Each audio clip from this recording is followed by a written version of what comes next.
নমস্কার। অবসরের কথাবাসরে আজকে দ্বিতীয় পর্বের অধিবেশনে আপনাদের সবাইকে আবার নতুন করে সম্ভাষণ জানাই।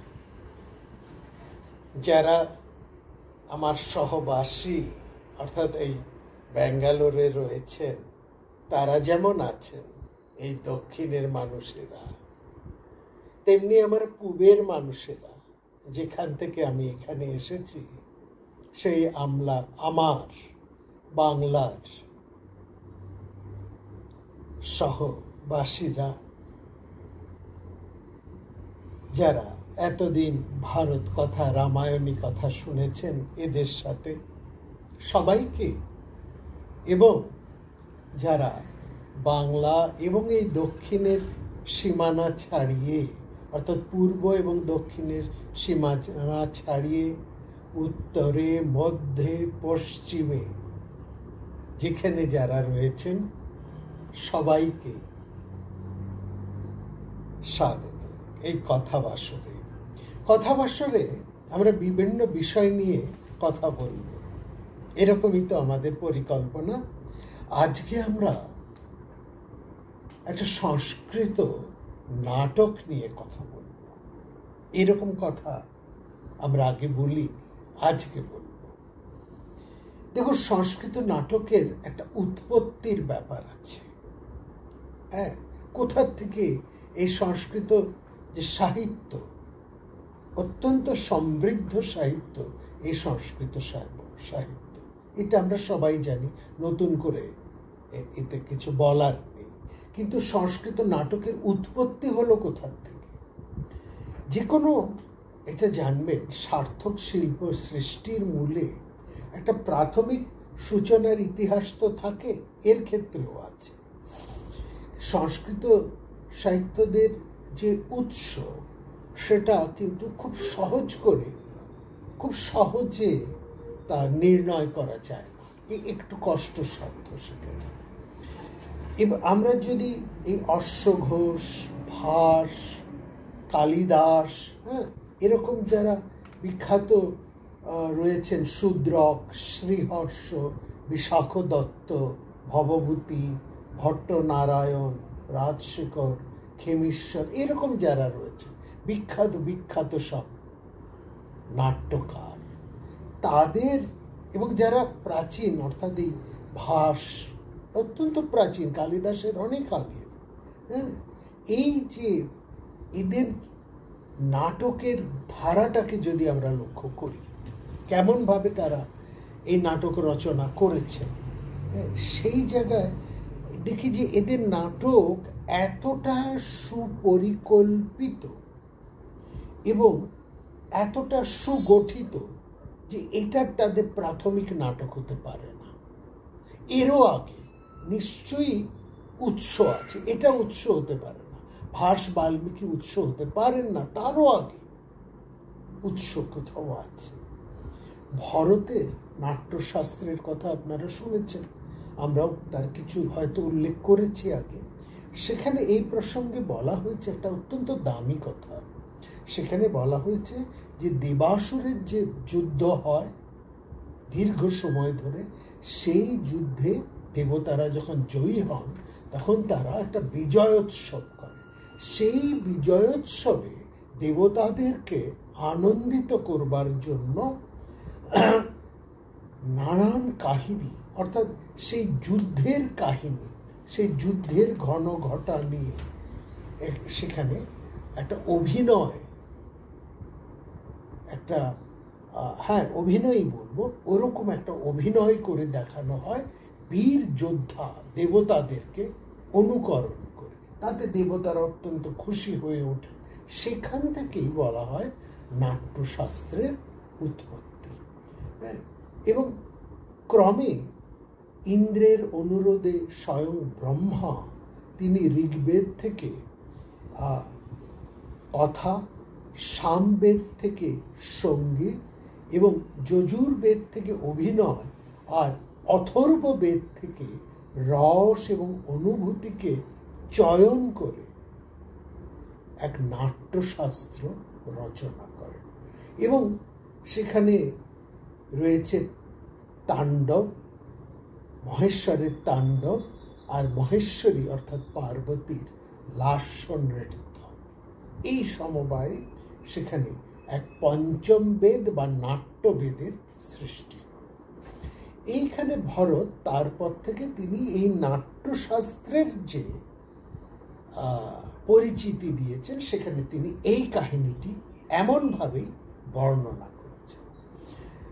তাহলে এটা ভরতের নাট্যশাস্ত্র থেকে এটা জানা গেল যে এই সংস্কৃত নাট্যশাস্ত্রের উৎপত্তি দেবলোকে, অর্থাৎ স্বর্গে। স্বর্গে হচ্ছে সেই দেবতাদের পিতৃভূমি, অর্থাৎ হিমালয়ের সেই উত্তরে। এখান থেকে নাট্যশাস্ত্রের উৎপত্তি। কিন্তু এখানেও যেন আমাদের একটু কেমন খটকা লাগে। তাই কি? শুধু কি তাই? আমরা যদি ঋগ্বেদকে একটু ভালো করে আপনারা বিচার করে দেখবেন, একটুখানি নেড়ে চেড়ে দেখেন, যারা ঋগ্বেদ নিয়ে চর্চা করেন তারা দেখছেন সেখানে এটি প্রাচীনতম রচনা। ঋগ্বেদ আমাদের প্রাচীনতম সাহিত্য হচ্ছে ঋগ্বেদ। সেখানে আমরা এমন কিছু সুক্ত, সুক্ত শব্দের অর্থ হচ্ছে মন্ত্র সমষ্টি, মন্ত্র সমষ্টি, এমন কিছু মন্ত্র সমষ্টি রয়েছে যেটা কথোপকথন, অর্থাৎ এই যে কথামালা এইরকম ভাবে রচিত কথোপকথন, যেমন সেগুলোকে বলাই হচ্ছে সংবাদ সুক্ত, মানে ডায়ালগ হিম। ডায়ালগ, হ্যাঁ, এই যে ডায়ালগ আকারে যে সুক্ত রচিত হয়েছে কথা, যেমন আমরা উদাহরণ দিতেই পারি, আপনারা জানেন জমজমি সংবাদ, পুরুরবা উর্বশী সংবাদ, পনিশরমা সংবাদ, এই যে সূক্তগুলো, এগুলো একটা সংলাপের মতন ভাবে রচিত হয়ে আছে। নাটকের মধ্যেও সংলাপ রয়েছে। এই কথা দেখে, প্রাচীন এই নিদর্শনটাকে দেখে বিদেশি যারা নাটক শাস্ত্রের বা যারা বিদেশি এই আমাদের ভারত শাস্ত্র, মানে আমাদের ভারতবর্ষের ইতিহাস নিয়ে যারা কাজ করছেন, যারা ইন্ডোলজি নিয়ে কাজ করছেন, যাদের মধ্যে মহামতি কিথ সাহেব রয়েছেন, তিনি তার সংস্কৃত ড্রামা এই এখানে, কিংবা হার্ডল, তিনি তারাই মত প্রকাশ করছেন যে সেকালে যাগযজ্ঞ প্রধান যে সমস্ত অনুষ্ঠানগুলো হতো, সেখানে একঘেয়ামি কাটানোর জন্য এই ধরনের সংলাপমূলক অভিনয়ের একটা প্রচলন সেখানে ছিল। অর্থাৎ এবং সেটা যে একেবারে উড়িয়ে দেবার কথা নয়, বেশ কিছু যজ্ঞের কথা আমরা পাচ্ছি, যাগের কথা আমরা পাচ্ছি, যেখানে অভিনয়মূলক অনুষ্ঠান সেখানে আছে, এটা আছে। যেমন আমরা বলতে পারি সোমযাগ। সোমযাগের কথা আমরা যেখানে দেখছি, সেখানে আমরা দেখছি কলহ এবং যুদ্ধের একটা অভিনয়ের ব্যাপার সেখানে আছে। ঝগড়া হচ্ছে, কলহ হচ্ছে, আবার সেখানে একটা যুদ্ধের অভিনয়ও আমরা সেখানে দেখছি।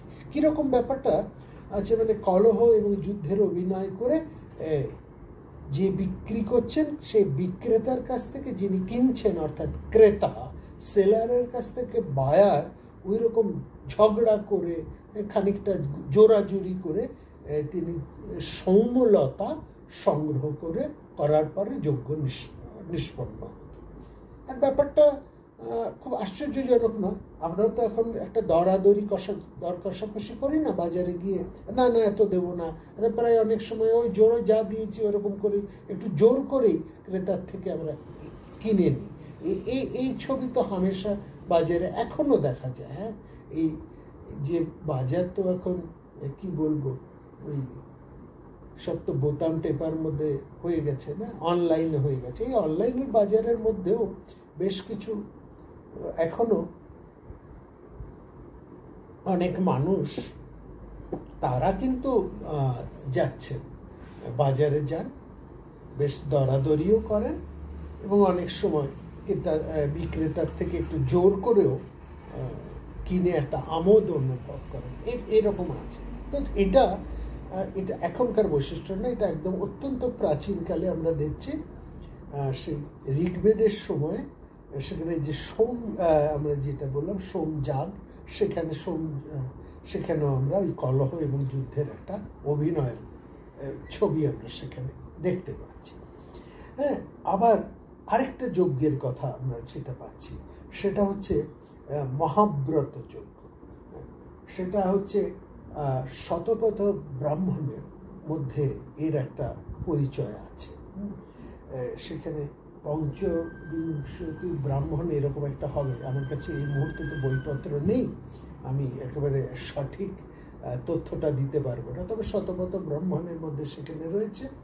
সেখানে আমরা এটা দেখছি যে মহাব্রত যে যাগ, সেখানে এক টুকরো চর্ম মানে চামড়ার একটা চামড়ার টুকরোর অধিকার নিয়ে বৈশ্য এবং শূদ্রের মধ্যে একটা বিবাদ এবং একটা ঝগড়াঝাটি, এবং সে তারপরে ওই শূদ্র বিক্রি করতে এসছে, বৈশ্য তার থেকে কিনবে, সেখানে একটা দর কষাকষি ঝগড়াঝগড়ি, এবং তারপরে ওই সেই বৈশ্য শূদ্রের কাছ থেকে সেটা প্রায় অল্প দাম দিয়ে কিনে নিতে সক্ষম হয়, এরকম একটা ব্যাপার আছে। এইগুলো যে আছে সেগুলো হচ্ছে এই সমস্ত যজ্ঞের মধ্যে এই যে অভিনয়ের ব্যাপারগুলো রয়েছে, এটার থেকে একটা জিনিস পরিষ্কার, এটা হচ্ছে সেকালের সমাজ চিত্র। আমরা আধুনিক নাটক, যাত্রা, সিনেমা, থিয়েটার, এইসব যে বিনোদনের, তার মধ্যে কি দেখি? আমাদের সমাজের প্রতিচ্ছবি তো সেখানে দেখি, তাই না? ঠিক সেকালের সমাজের প্রতিচ্ছবিও সেকালের যে সমস্ত বড় বড় অনুষ্ঠান, অর্থাৎ এই যাজ্ঞিক ক্রিয়া, তার মধ্যেও এই ধরনের অভিনয়গুলো হতো। এবং যে কথা দিয়ে আমরা আরম্ভ করেছি, অর্থাৎ এই যে দীর্ঘ যজ্ঞ ক্রিয়া যে দীর্ঘ সময় ধরে চলতো, কোনোটি 1 বছরেরও উপর ধরে চলতো, বাজপেয় যজ্ঞ, এরকম বড় বড় যজ্ঞ, অশ্বমেধ যজ্ঞ, এরকম বড় বড় যে সোমযাগ, এই সমস্ত যজ্ঞগুলো দীর্ঘ সময় ধরে চলতো, এবং এই যজ্ঞ ক্রিয়াগুলো ছিল বেশ কঠিন এবং অনেক বিধি নিষেধ একটা ব্যাপার ছিল, সেখানে বিধিবিধানের ব্যাপার ছিল। ফলে এই একটা মনোটোনাস বা একটা একঘেয়েমি কাটানোর জন্য এই নাটকের সূত্রপাত। অর্থাৎ মানুষের জীবনের স্বাভাবিক রসানুভূতির একটা প্রকাশ হচ্ছে এই নাটক, এবং সেটা এই নানাভাবে সেটার একটা প্রতিফলন আমরা সেখানে দেখতে পাই। তো শুধু কি তাই, সেখানে আমরা পুতুল নাচ আছে, ছায়া নৃত্য আছে, এবং সেগুলো আমরা প্রফেসর হিলব্রান্ড, স্টোন কোনো এরকম প্রাচীন মানে পাশ্চাত্যের পণ্ডিতেরা আমাদের সেই সমস্ত ইতিবৃত্তকে ঘেঁটে তারা এরা বলছেন যে এই নাটক শুধুমাত্র যে ওই অভিনয়ের মধ্যে সীমাবদ্ধ ছিল তা নয়, পুতুল নাচ আছে, ছায়া নৃত্য আছে, এর মধ্যেও সেখানে রয়েছে। এবং কোনো কোনো পণ্ডিত, পাশ্চাত্য পণ্ডিত যেমন বেবর, তিনি একটু জোরাজুরি করে তিনি বলছেন যে না, ভারতীয়রা এই নাট্যশাস্ত্র, ভারতীয়দের যে সংস্কৃত নাট্যশাস্ত্রের যে আধুনিক ধারা, সংস্কৃত নাট্যশাস্ত্রের যে আধুনিক ধারা, তার মধ্যে গ্রিক প্রভাব অপরিসীম, এটা তারা বলতে চাইছেন। এবং সেখানে বলছেন উজ্জয়িনী এবং আলেকজান্দ্রিয়ার মধ্যে, ভারতবর্ষের উজ্জয়িনী এবং গ্রিক দেশের আলেকজান্দ্রিয়ার মধ্যে ওই আলেকজান্ডারের প্রভাবে একটা যোগসূত্র গড়ে ওঠে, এবং সেখান থেকে এই জবনী, এই সমস্ত সংবাদ, অঙ্গুরীয় এই সমস্ত সংবাদ, এই ধরনের নাটকের বিষয়, এই ইত্যাদি একটা গ্রিক প্রভাবের কথা তিনি খুব জোরের সঙ্গে বলেন। আসলে আরেকটু ভালো করে যদি আমরা দেখি, সাদৃশ্য থাকলেই সেখানে অনুকরণ থাকবে এই কথা বলা যায় না, এটা বুঝতে হবে। একটা গ্রিক নাটকের সাদৃশ্য আছে, গ্রিক নাটকের যে ধরনের যেভাবে অঙ্কগুলো গ্রিক নাটকে সাজানো হয়, আমাদের সংস্কৃত নাটকের যে অঙ্কর যে সূত্র, পরপর যে অঙ্কগুলো যেভাবে রচিত হয়, নাটকগুলো যেভাবে গড়ে ওঠে, তার একটা সাদৃশ্য আমরা পাচ্ছি, এটা বলতে পারি। কিন্তু একথাও সত্য, সাদৃশ্য থাকলেই সেটা যে অনুকরণ, এটা কিন্তু জোর দিয়ে বলা যায় না। আসলে প্রশ্নটা প্রভাবের নয়, প্রশ্নটা হচ্ছে উৎপত্তির। আমরা আলোচনাটা করছি উৎপত্তি কোথার থেকে হলো, প্রভাবের প্রশ্ন এখানে থাকে না।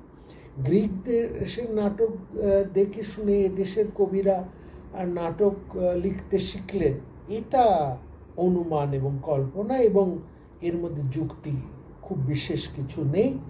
যারা বেদ উপনিষদের মতন জ্ঞানগর্ভ গ্রন্থ, ব্যাকরণ, ছন্দ, জ্যোতিষ, অলঙ্কারের মতন বিভিন্ন শাস্ত্র যারা রচনা করতে পারেন, যারা শূন্য আবিষ্কার করেছেন, এইসব ক্ষেত্রে যারা অসামান্য প্রতিভার পরিচয় দিয়েছেন, তারা নাটক রচনার জন্য পাশ্চাত্যের দ্বারস্থ হবেন, গ্রিক দেশের প্রভাবে প্রভাবিত হয়ে নাটক রচনা করবেন, এটা ঠিক মানা যায় না। যাই হোক, এটা অন্তত আমরা বুঝতে পারছি যে দৃশ্য নাট্যকাব্যের মধ্যে নট এবং নাট্যের অস্তিত্ব আছে, সংলাপের অস্তিত্ব আছে, এবং সেটা পাণিনি, পতঞ্জলি, বৈয়াকরণেরা, যারা গ্রিক সভ্যতার উৎপত্তির বহু পূর্ববর্তী, তাদের রচনার মধ্যে কিন্তু আমরা এটা পাচ্ছি। তারা নাট্যের কথা বলেছেন, তারা দৃশ্য কাব্য, শ্রুতি কাব্য, ছায়া কাব্য, এরকম নানা কাব্যের রচনা কথা আমরা পতঞ্জলির রচনার মধ্যে পাচ্ছি, পাণিনির রচনার মধ্যে পাচ্ছি। পাণিনির নটসূত্র সেখানে রয়েছে। শৈলালীন শব্দের অর্থ, নটসূত্র অর্থে শৈলালীন শব্দকে তিনি ব্যবহার করেছেন। তারপরে পতঞ্জলির কংস ঘাতয়তি, বলিং বন্ধয়তি ইত্যাদি প্রয়োগ সেখানে পাচ্ছি, অর্থাৎ কংসবধ, বলিবধ এর নাটকের কথা তার রচনার মধ্যে আমরা পাচ্ছি। পৌরাণিক কৃষ্ণ কাহিনীর অভিনয়ের কথা আমরা সেখানে পাচ্ছি, এবং নটস্য গাথং শৃণোতি, এই কথা আমরা পতঞ্জলির রচনার পূর্বে, মানে খ্রিস্টপূর্ব 2য় শতকের কথা আমরা বলছি, তাই না? সুতরাং গ্রিক প্রভাবের দ্বারা এই দেশের পণ্ডিতেরা নাটক লিখতে শিখবেন, এটা বড় কষ্টকর হতে পারে। যাই হোক, দৃশ্যকাব্যের 3 ধরনের রীতির কথা আমরা পাচ্ছি। একটা নৃত্য অভিনয়, একটা হচ্ছে এই পুতুল নাচের ব্যাপার, আর আছে কথকতা, এই কথকতার মাধ্যমে। সুতরাং আর এছাড়াও কথকতা মানে কাহিনী পাঠ করে শোনানো, এইসব ব্যাপারগুলো রয়েছে। এবং খুব ভালো করে আমরা সুকুমার সেনের নাট্য নাটক এই বিষয়ে তিনি যে লিখেছেন, সেখানে তিনি খুব বিস্তৃতভাবে এর কথা সেখানে তিনি বলেছেন। আমরা আসবো আরো যত আমরা নাটক নিয়ে আলোচনা করব ভবিষ্যতে, বিভিন্ন নাটক নিয়ে, সংস্কৃত নাটক নিয়ে আমরা যখন আলোচনা করব, তখন আমরা এই সংস্কৃত নাটকের আরো বিভিন্ন দিক নিয়ে আলোচনা করব। আমরা আজকে যে নাটকটি নিয়ে আলোচনার কথা চিন্তা করেছি, স্থির করেছি, সেটি হচ্ছে মহাকবি ভাসের। ভাসের বেশ কয়েকটি নাটক নিয়ে আমরা যদি সময় পাই আলোচনা করব। আসলে আমরা এই অবসরের কথাবাসরের সেই সব নাটকগুলো নিয়ে আলোচনা করব যেই নাটকগুলি মৌলিক নাটক, অর্থাৎ অন্য কোনো মহাকাব্যের আঙ্গিক থেকে যে নাটকগুলো গড়ে উঠেছে, অর্থাৎ অন্য মহাকাব্যের ঘটনা যেখানে বেশি পরিমাণে আছে, সেই নাটকগুলোকে আমরা নেব না। কারণ আমাদের নাট্যকারেরা যেমন রামায়ণ মহাভারতের থেকে উপাদান সংগ্রহ করে নাট্য রচনা করেছেন, সেরকমই মনে রাখতে হবে তারা সম্পূর্ণ মৌলিক নাটকও রচনা করেছে। অর্থাৎ মৌলিক নাটক রচনা করতেও এরা বিশেষভাবে সিদ্ধহস্ত, এটা বুঝতে হবে। এটা কিন্তু মানে অস্বীকার, আমরা সেই সমস্ত বেছে বেছে সেই রকম মৌলিক নাটক নিয়ে আলোচনা করব। আমরা ভাসের আজকে একটি মৌলিক নাটক নিয়ে আলোচনা করব। ভাসের কথা একটু আমরা বলি, ভাসের কথা আমরা আসব যত আমরা ভাসের নাটক নিয়ে আলোচনা করব তখন আমরা মহাকবি ভাসকে নিয়েও সেখানে আলোচনা করব।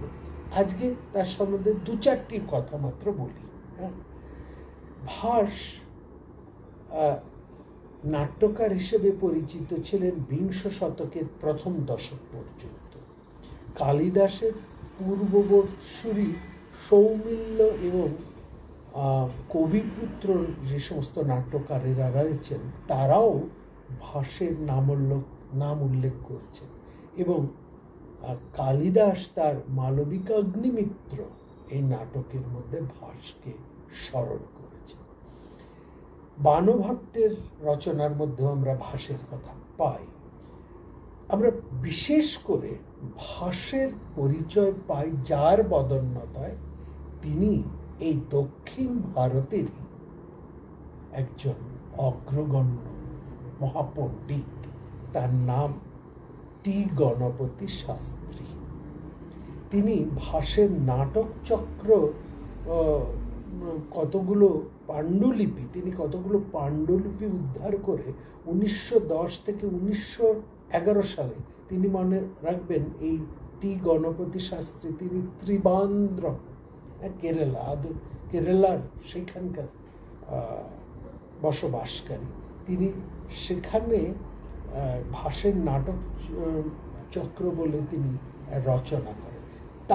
তিনি আসলে ভাসের সাথে এই পণ্ডিত টি গণপতি শাস্ত্রী আমাদেরকে ভাসের সাথে কিন্তু পরিচিত করে। তার আগে ভাসের নাটক সম্পর্কে আমরা কি নাম জানতাম, তোমার নাম জানি কিন্তু তোমার নাটকের পরিচয় জানি না, এরকমই একটা অবস্থার মধ্যে আমরা ছিলাম।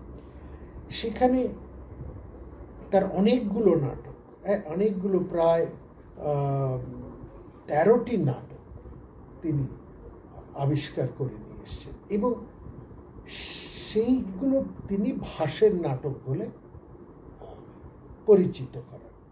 এখানে আবার কিছু বিরোধী মত উঠে আসে, কারণ তার নাটকগুলোর মধ্যে কোথাও ভাস বিরচিত এই নাম লেখা নেই।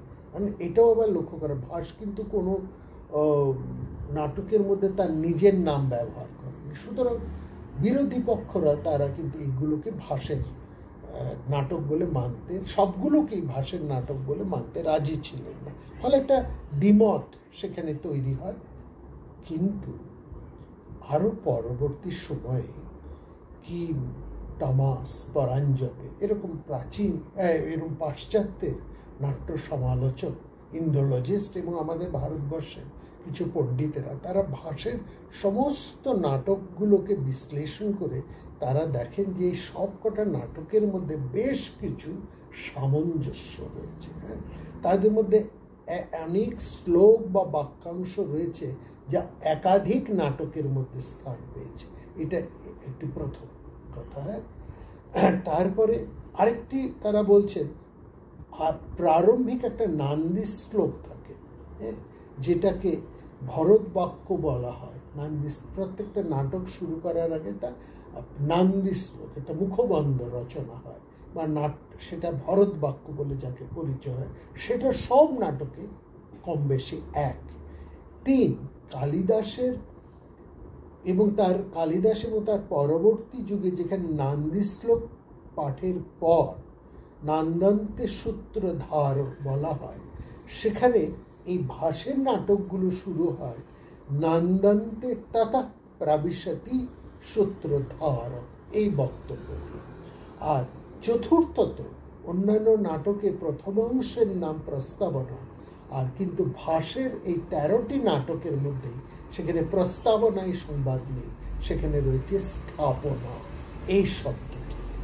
আর ভাষাগত সাদৃশ্য, পঞ্চম লক্ষণ হচ্ছে ভাষাগত একটা সাদৃশ্য। এছাড়াও একাধিক নাটকে মহাকবি ভাস তিনি ভারতীয় নাট্যশাস্ত্রের রীতি লঙ্ঘন করে দুরাহ্বান, বধ, যুদ্ধ ইত্যাদি মঞ্চের উপর তিনি প্রদর্শন করেছেন। এটাও একটা ভাষণ নাটকের।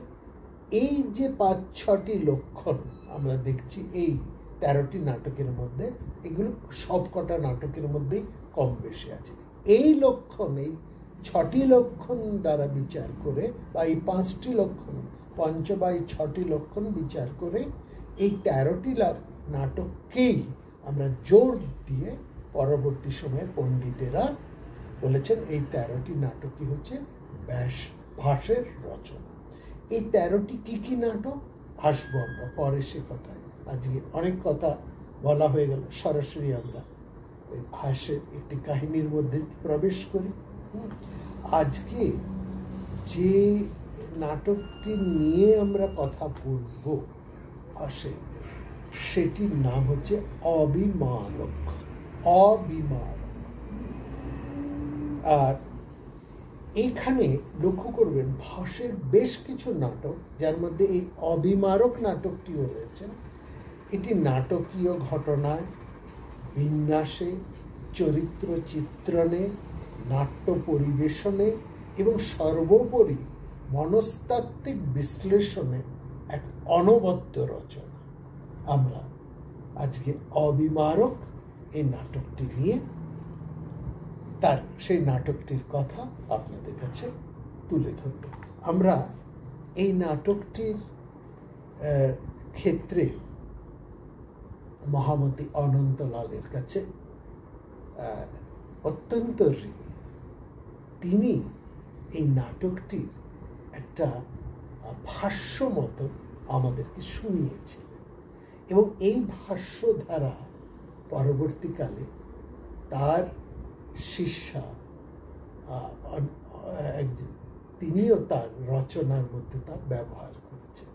তো সেই মহামতি অনন্তলালকে শ্রদ্ধা জানিয়ে এবং মহাপ্রজ্ঞা অমিতা চক্রবর্তী, যিনি মহামতি অনন্তলালের এক শিষ্যা স্বরূপা, তাকেও আমরা শ্রদ্ধা নিবেদন করছি এই আলোচনার প্রারম্ভে।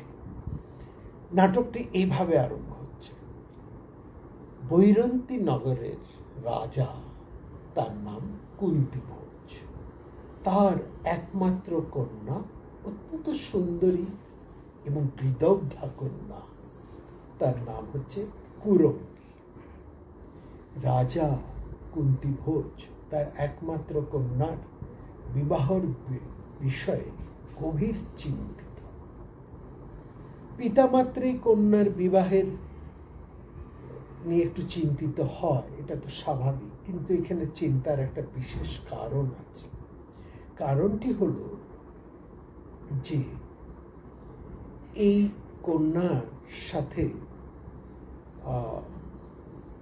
অর্থাৎ মহারাজ কুন্তিভোজের কন্যা আর সাথে ইতিপূর্বে আরেক জনের বিবাহ স্থির হয়ে গিয়েছিল। তিনি কিন্তু ব্যাপারটা হচ্ছে যে সেই যে পাত্র, যার সঙ্গে সৌবীর রাজপুত্র, সেই সৌবীর রাজপুত্রের সাথে মহারাজ কুন্তিভোজের কন্যা কুরঙ্গীর বিবাহ প্রায় ঠিক হয়েছিল। কিন্তু ঘটনা হলো, সে সৌবীর রাজপুত্র, তাকে আর পাওয়া যাচ্ছে না।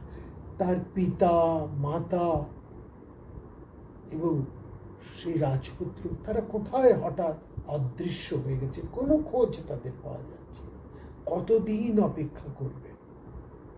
আর একজন পিতা এমন সুন্দরী বয়স্থা কন্যাকে নিয়ে কতদিন অপেক্ষা করতে পারেন? সুতরাং তারা বেশ চিন্তিত হয়ে পড়ছে। এদিকে কন্যা প্রায় বলতে গেলে বাগদত্তা সেই সৌবীর রাজপুত্রের কাছে, অথচ তার দেখা নেই। কতদিন অপেক্ষা করা যায়? এইভাবে কি হয়েছে, রাজকন্যা যখন সেই বাগদত্ত সবির রাজপুত্র, তার খবর পাওয়া যাচ্ছে না। সেই এখন কি করা হয়? তখন তারা ঠিক করলেন যে কাশীর রাজপুত্রের সাথে এই কন্যা বিবাহ দেবেন। কাশী সেকালের সম্ভ্রান্ত নগরী, তার রাজপুত্র অত্যন্ত গুণবান, রাজাও পরাক্রান্ত, কোনো ব্যাপারে অসুবিধে নেই। কিন্তু ওই যে মনের মধ্যে একটা খটকা, যার সাথে বিবাহ স্থির তার দেখা নেই। যাই হোক, এদিকে রাজকন্যার পানি প্রার্থনা করে কাশীরাজ থেকে দ্রুত উপস্থিত হয়েছে। একটা অনিশ্চয়তা কিন্তু চলছে। কুন্তিভোজ জোর করে হাও বলতে পারছেন না, আবার অপেক্ষাও করতে পারছেন না। একটা শঙ্কাকুল অবস্থার মধ্যে তিনি রয়েছেন। বিবাহ নাম বহুশ পরিষ্কাত কর্তব্যা ভবন্তি।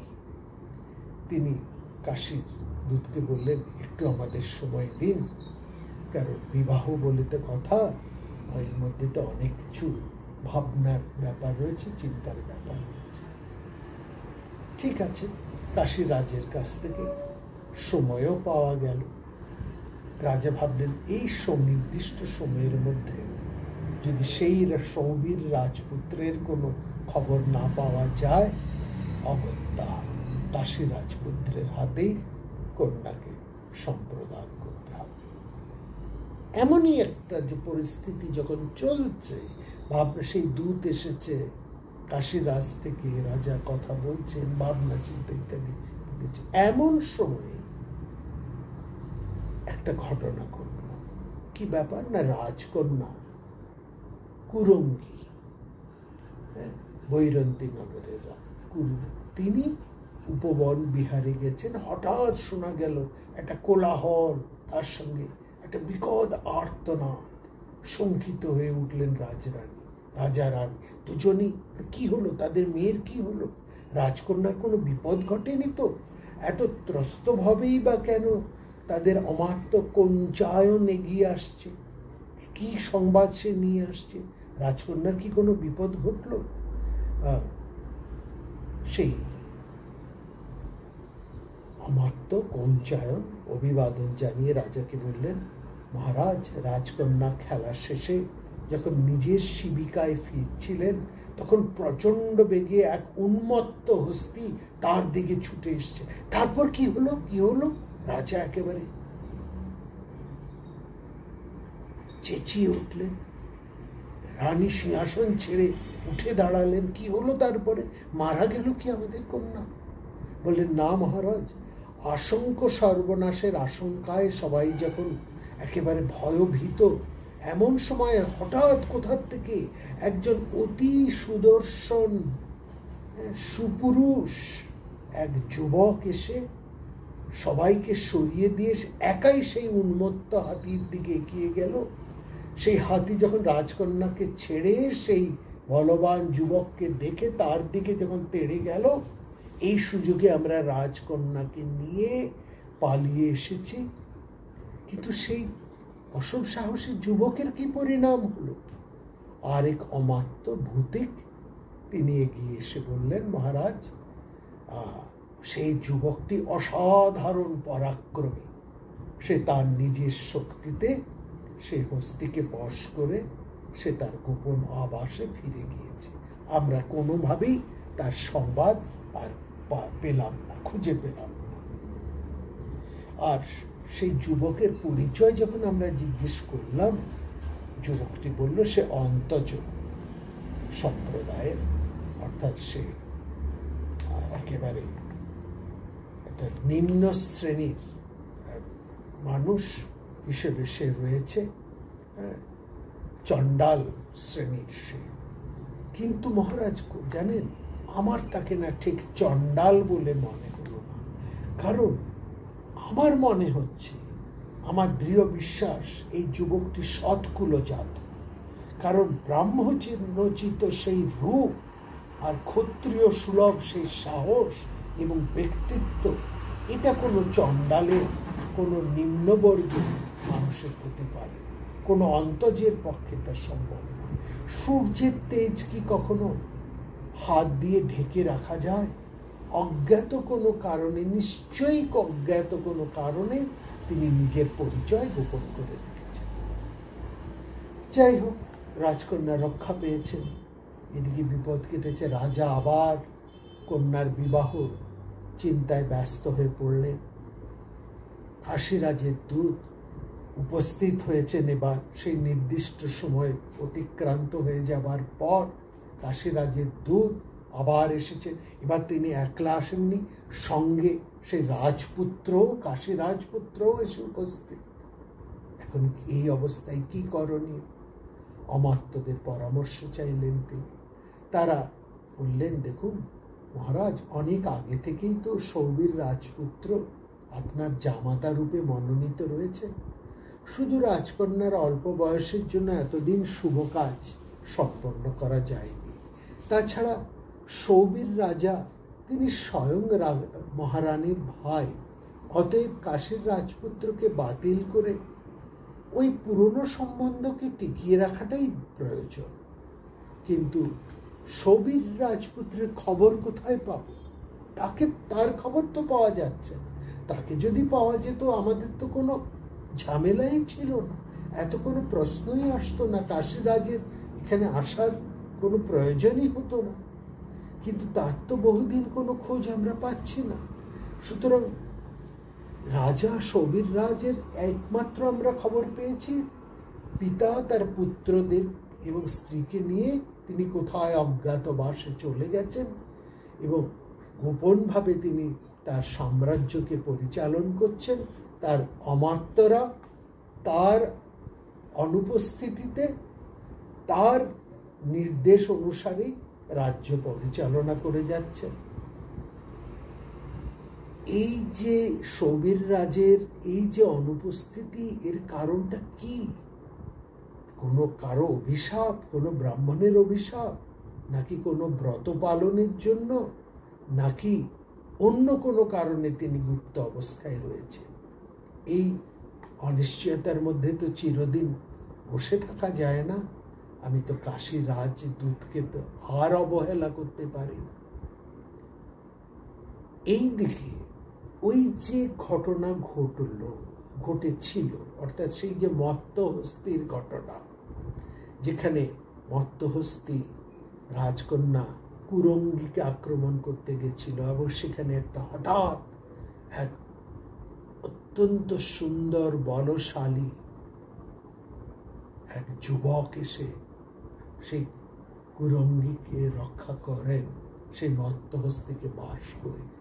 কুরঙ্গীর সাথে কিন্তু সবার অজান্তে সেই যুবকের একটা কোথায় আলাপও হয়ে গেছে, চোখে চোখে একটা বার্তা বিনিময় হয়ে গেছে এবং সেখান থেকে গভীর এক প্রণয় ঘটে গেছে তাদেরই অজান্তে। এটুকু কুরঙ্গী জেনেছেন রাজকন্যা, যে সেই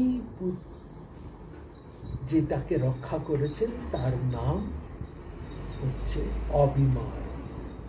এইটুকু তিনি দিয়েছেন। কিন্তু তাদের মধ্যে তো দুস্তর ব্যবধান।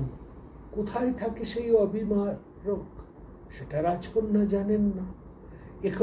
এবার রাজকন্যার সাথে তার একটা দুস্তর ব্যবধান যে কেবলমাত্র কোথায় থাকে তার মাত্র নয়, রাজকুমারী আভিজাত্য বংশীয়া, তিনি ক্ষত্রিয় কন্যা, রাজকন্যা, অন্যদিকে কুবারক, তিনি চণ্ডাল। কি করে প্রিয় মিলন সম্ভব? কিভাবে এই বাধার প্রাচীর ভেঙে প্রিয় মিলন ঘটা সম্ভব হবে? কুরঙ্গীর অবস্থা এদিকে বড়ই শোচনীয়। আহার বিহার সাজসজ্জা তিনি সব ত্যাগ করেছেন। শরীর তার দিন দিন ক্ষীণ থেকে ক্ষীণতনু হয়ে চলেছে। শয়নের স্বপনে কেবল সেই রহস্যময় পুরুষকেই তিনি অবলোকন করে চলেছেন। বাধ্য হয়ে তার মাতৃসমাধাত্রী এবং সখীও বটে নলিনিকাকে সঙ্গে নিয়ে সে গোপনে সেই যুবক অবিমারকের খোঁজে বেরিয়ে পড়লেন রাজকন্যা।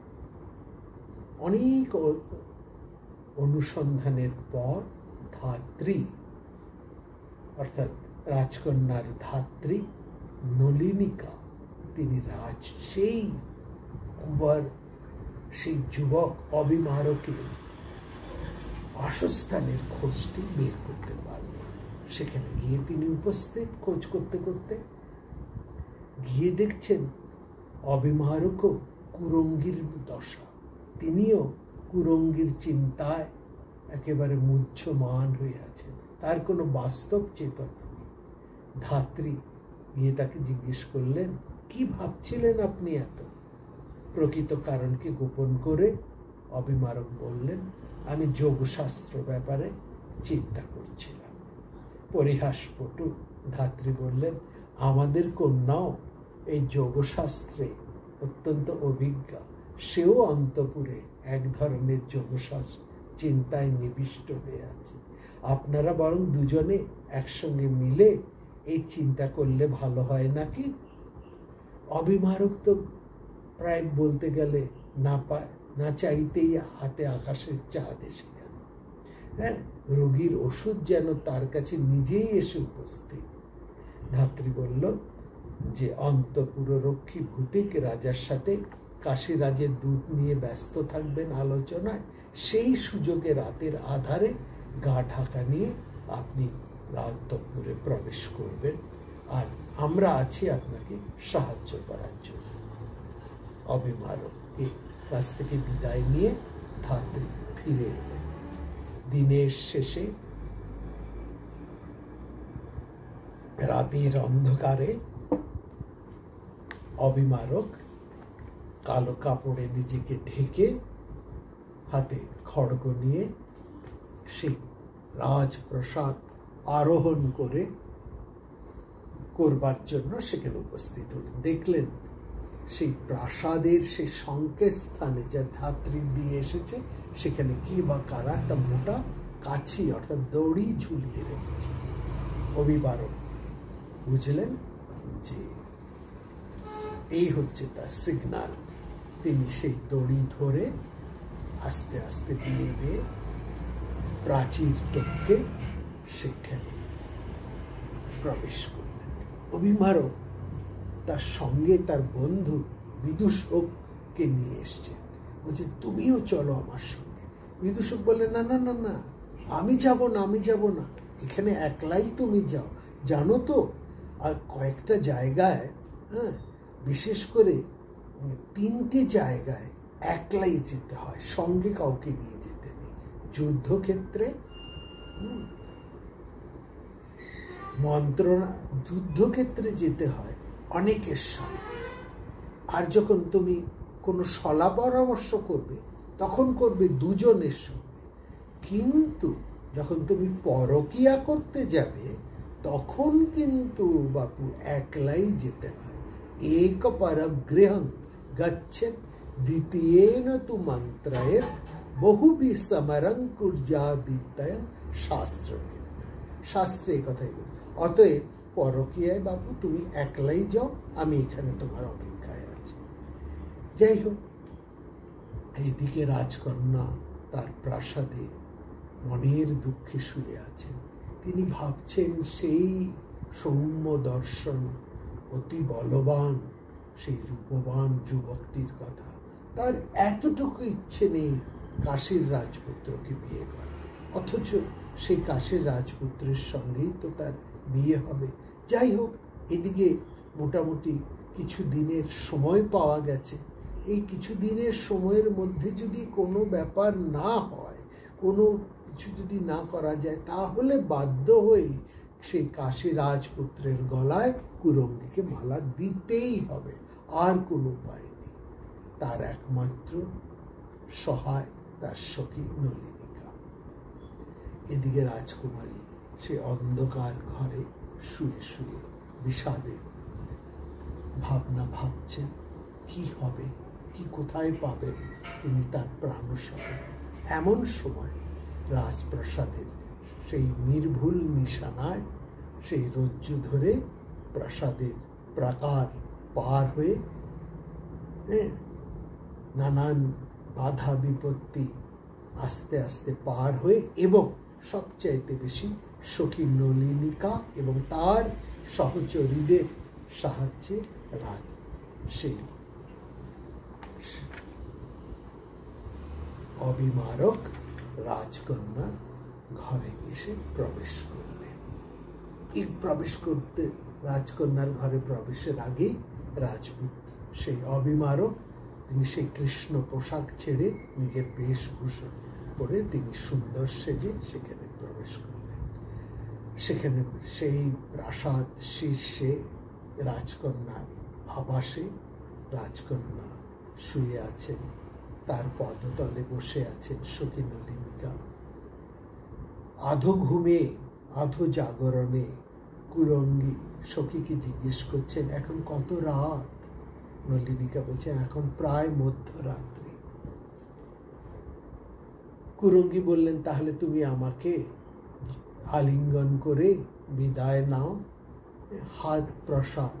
আর এই বলে সখীকে আলিঙ্গন করার জন্য হাত বাড়িয়ে দিলেন রাজকন্যা কুরঙ্গী।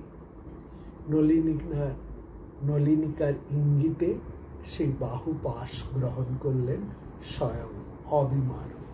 এক চমকে উঠলেন রাজকন্যা, এ তো নলিনিকা নয়, এ তো একজন পুরুষের আলিঙ্গন। কম্পিতা কুরঙ্গী তিনি চমকে উঠে বসলেন, কি? অবিমারক তখন তার ক্ষমা প্রার্থনা করে বললেন যে, দেখো, তোমার কাছে তোমার সখীর সাহায্যেই আমি তোমার কাছে উপস্থিত হয়েছি। দুজনেই বিবশ, দুজনকে দেখে ধাত্রী এসে তাদের এই অবস্থা থেকে উদ্ধার করে তাদেরকে নিয়ে গেলেন প্রাসাদের শয়ন কক্ষে। সেখানে রচিত হয়েছে বাসসজ্জা, অর্থাৎ সেই ছাদের শয়নগৃহ থেকে তারা একসঙ্গে পায়ে পায়ে হেঁটে প্রবেশ করলেন তাদের প্রাসাদে, অর্থাৎ শয়নগৃহে। অর্থাৎ হেঁটে চললেন কয়েক পা, অর্থাৎ বিবাহের মূল যে সপ্তপদী, একসাথে 7 পা চলা, সেই একসঙ্গে 7 পা কেন, অনেক পাই একসঙ্গে চলা হলো কুবের সেই রাজকন্যা কুরঙ্গী এবং অবিমারকে। তারপরে তাদের প্রবেশ হলো তাদের বাসর গৃহে। যাই হোক, সেখানে রাজকন্যা লাভ করলেন তার আকাঙ্ক্ষিত প্রিয় সঙ্গ, কিন্তু শ্রেয়াংসী তো বহু বিজ্ঞানী। একটু পরেই রাজার, কিছু দিনের মধ্যেই রাজার কাছে নানা রকম কানাঘুষো সংবাদ এলো, রাজকন্যার অন্তঃপুরে নাকি কোনো অবাঞ্ছিত অতিথি প্রবেশ করছে। ফলে রাজা তাড়াতাড়ি খুব প্রহার আর কড়া ব্যবস্থা করলেন। অবিমারক তো কোনো মতে পালিয়ে বাঁচলেন। এদিকে রাজকন্যার অবস্থা হয়ে উঠল আরো শোচনীয়। দিন যায় পেয় বিচ্ছেদে অবিমারক খুব কাতর হয়ে পড়লেন। কুরঙ্গীহীন জীবন তার কাছে অর্থহীন। তিনি কি করবেন? অথচ কোনোভাবেই তিনি তার প্রিয়ার কাছে যেতে পারছেন না, কারণ রাজা কঠিন পাহারা সেখানে লাগিয়ে দিয়েছে, একটা মাছিও সেখানে প্রবেশ করতে পারছে না। অবশেষে অবিমারক বললেন, এইভাবে প্রিয়া বিচ্ছেদ আর সহ্য করা যায় না। তিনি কি করলেন না, এই পর্বত শিখরে উঠে তিনি ঝাঁপ দিয়ে আত্মহত্যা করে এই প্রাণ শেষ করে দেবেন। এই বিচ্ছেদ বিরহ যন্ত্রণা তিনি আর কোনোভাবেই সহ্য করতে পারবেন না। তিনি যখন এই চরম মুহূর্তে সেই পর্বত শীর্ষে উঠে ঝাঁপ দিতে যাবেন, ঠিক সেই মুহূর্তে আকাশপথে এক গন্ধর্ব দম্পতি বিশ্রামের জন্য সেখানে এসে উপস্থিত হল। সেই অবিমারক তাদেরকে দেখে চমকে উঠে জিজ্ঞেস করলেন যে, কে আপনারা? গন্ধর্ব বললেন, আমি মেঘনাথ, গন্ধর্ব, আমার নাম মেঘনাদ বিদ্যাধর, আমি গন্ধর্ব, এই আমার সঙ্গে আমার পত্নী সৌদামিনী। তুমি কে? অবিরব বললেন যে আমি হচ্ছি সৌবীর রাজপুত্র, সৌবীর রাজপুত্র অবিমারক নামাস্মি। মেঘনাদ বললেন, এখানে আপনি সৌবীর দেশের রাজপুত্র, তা এখানে কি করছেন? বললেন, সমস্ত ঘটনা অবিমারক খুলে বললেন সেই গন্ধর্ব মেঘনাদের কাছে। মেঘনাদ শুনে বলল, বুঝেছি আপনার প্রিয় বিরহের বড় যন্ত্রণা, এটা আমরা বুঝতে পারি। প্রিয় বিরহ অদর্শনের যে বিরহ জ্বালা, সেটা আমি বুঝতে পারি। আপনাকে আমি একটু সাহায্য করতে পারি এ ব্যাপারে। বলে সেই গন্ধর্ব মেঘনাদ বিদ্যাধর তিনি নিজের আঙুল থেকে একটা অঙ্গুরীয় খুলে, আংটি খুলে তুলে দিলেন অবিমারকের হাতে। বললেন, এই আংটিটি পরলে আপনি যেখানে খুশি, অনামিকা, এই আঙুলের অনামিকা অর্থাৎ রিং ফিঙ্গারে আপনি যদি পড়েন, তাহলে আপনি অদৃশ্য হয়ে যেতে পারবেন। আবার ডান হাতের অনামিকা থেকে খুলে যদি আপনি বাম হাতে অনামিকার মধ্যে পড়েন, তাহলে আবার আপনি আপনার পূর্বরূপ ফিরে পাবেন। আর একটা উজ্জ্বল দৈব খড়গ তার হাতে তুলে দিন। বলে, যান, নির্ভয়ে আপনি চলে যান আপনার দয়িতার কাছে, কেউ আপনাকে আর আটকাতে পারবে না। এবার সেই মায়া অঙ্গুরীয় নিয়ে, সঙ্গে সেই খড়গটিকে নিয়ে সৌবীর রাজপুত্র অবিমারক তিনি চললেন তার প্রিয় মিলনের উদ্দেশ্যে। সঙ্গে নিলেন তার বিদূষককে। বিদূষক বললেন, কোনো ভয় নেই, তুমি আমার হাত ধরো। বিদূষক, তুমিও, আমি তো অদৃশ্য, আমি তোমাকে ধরেছি, তোমাকেও কেউ দেখতে পাবে। দুজনেই সেই অঙ্গুলির প্রভাবে অদৃশ্য হয়ে সেখানে উপস্থিত হলেন সেই কন্যার গৃহে, কুন্তী ভোজের কন্যা তার গৃহে, অর্থাৎ অবিমারকের দয়িতার কাছে।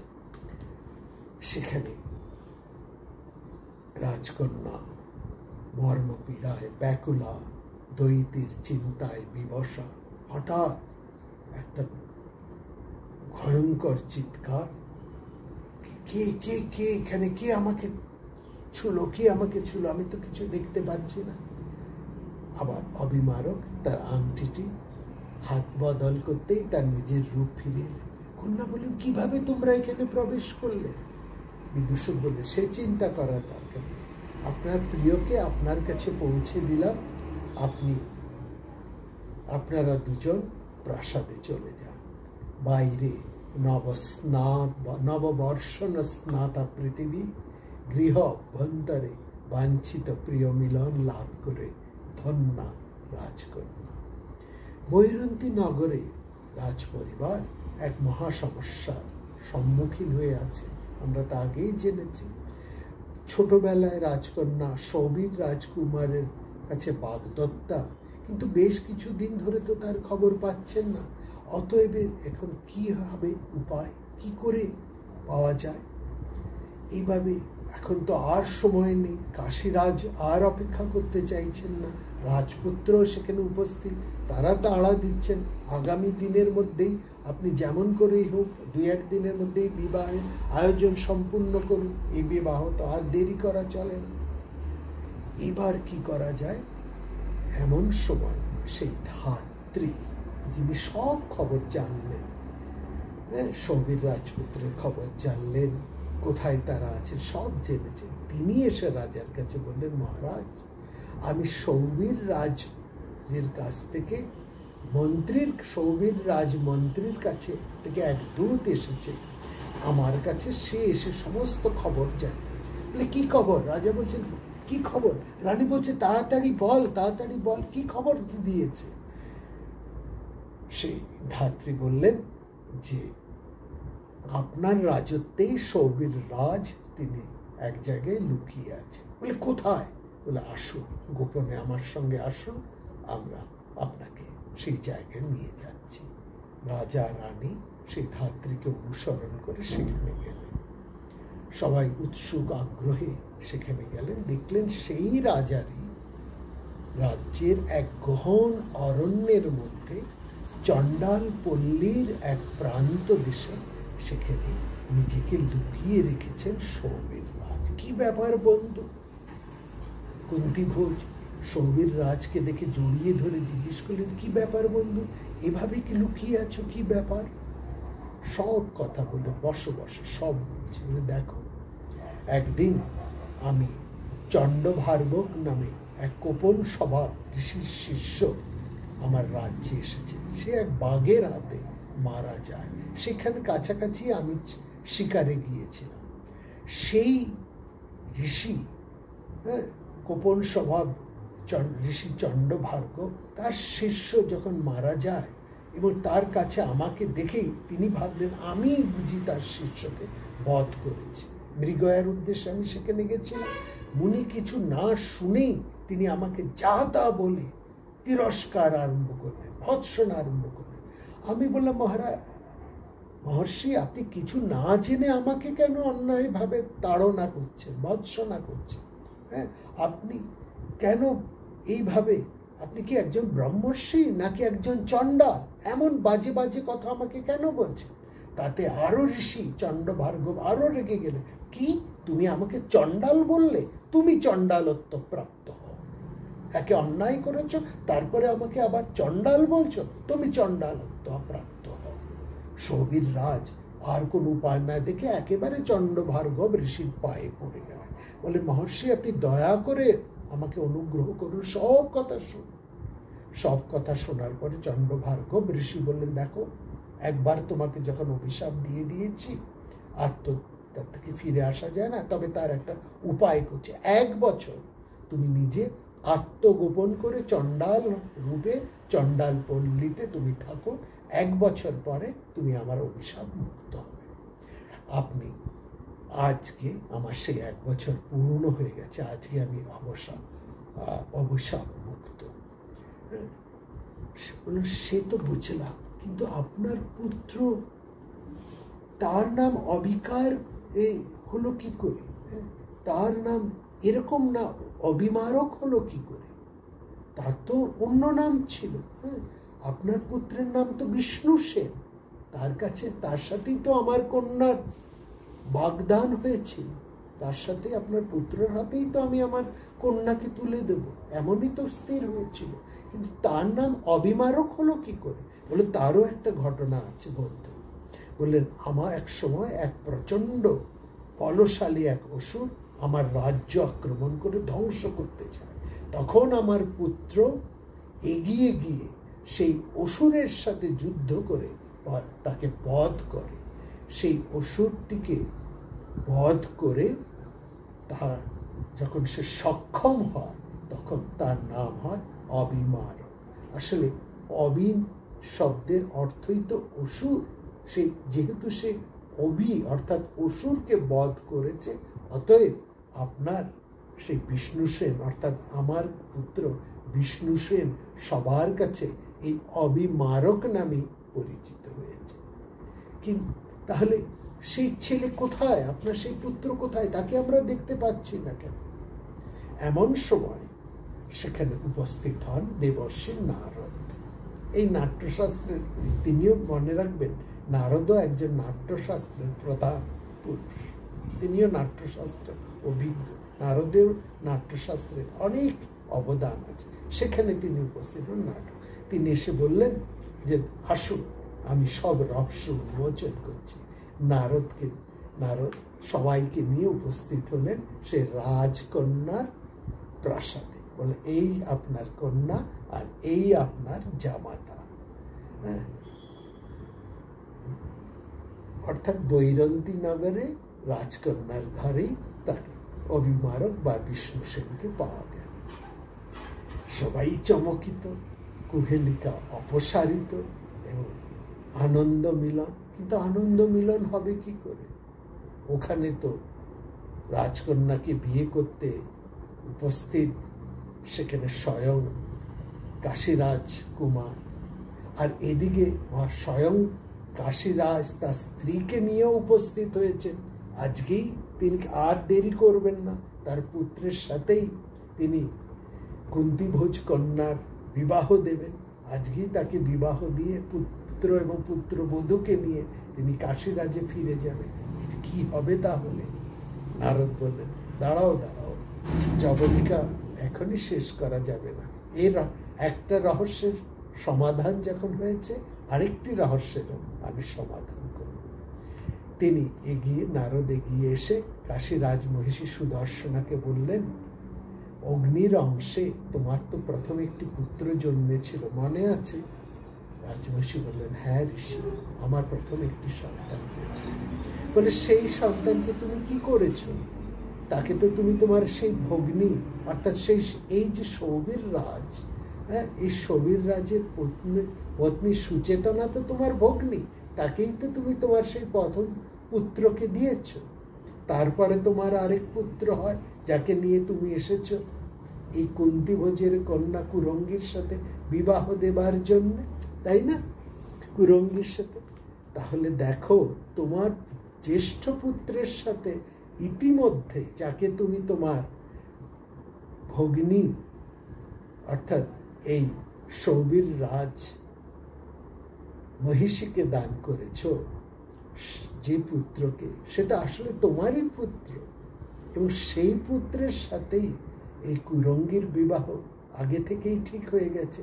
তাহলে কুন্তিভোজের কন্যা কুরঙ্গী কি হলো তোমার? সে হচ্ছে তোমার প্রথম পুত্রের পুত্রবধূ, অর্থাৎ তোমার ভগিনীর পুত্রবধূ, এবং প্রকারান্তরে তোমার প্রথম পুত্রের পুত্রবধূ। আর দ্বিতীয় পুত্র যাকে নিয়ে এসে তুমি সেই এক মেয়ের সঙ্গে বিয়ে করতে দিচ্ছ, তা কি হয়?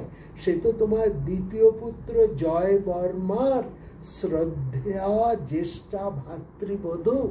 ভাতৃবধূর সাথে কি করে বিবাহ হয় যখন তার জ্যেষ্ঠ ভ্রাতা জীবিত, যার সাথে প্রথমেই বিবাহ স্থির হয়ে গেছে?